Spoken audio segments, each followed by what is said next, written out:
They built the fastest, wildest supercars ever made, but in the process, destroyed their own companies.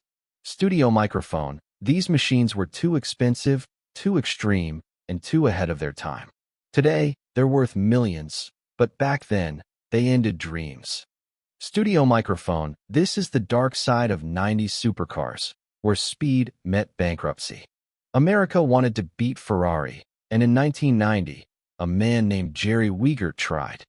Studio microphone. He built the Vector W8, a 625 horsepower twin-turbo spaceship for the road.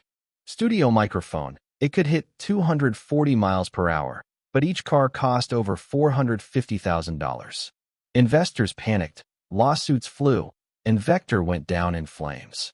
Studio microphone. Today, each surviving W8 sells for over $1 million, a supercar dream that cost everything. Jaguar promised a V12 hypercar with all-wheel drive. But when production began, it was just a V6 rear-wheel drive. Studio microphone. Buyers canceled orders in anger. Yet the XJ220 still became the world's fastest car, 213 miles per hour in 1992. Studio microphone. A broken promise that turned into an accidental legend. Before today's Bugattis, there was one man, Romano Artioli. He rebuilt the brand from scratch. Studio microphone. His EB110 had 12 cylinders, 4 turbos, and hit 213 miles per hour, but cost $450,000 in the early 90s. Studio microphone. When the economy crashed, Bugatti went bankrupt overnight. Years later, a young man named Ferdinand Piëch would revive it with the Veyron. Imagine a supercar designed by Lamborghini engineers and funded by a music composer. That's the Cizeta V16T.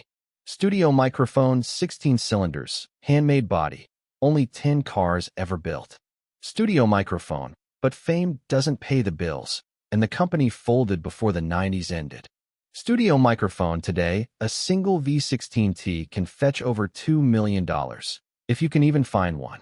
While everyone chased top speed, Lotus focused on precision. The Esprit V8 wasn't the fastest, but it handled like a dream. Studio microphone. Yet poor marketing and outdated design nearly buried Lotus completely. Studio microphone.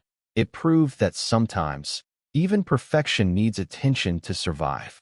The 90s were the Wild West of supercar engineering. No computers, no safety nets, just passion and pride.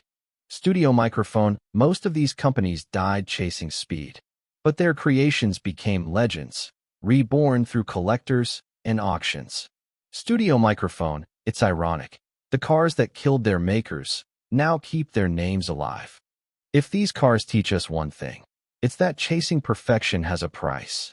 Studio microphone. Which one do you think deserves a comeback? Tell me in the comments. And don't forget to subscribe for more automotive legends.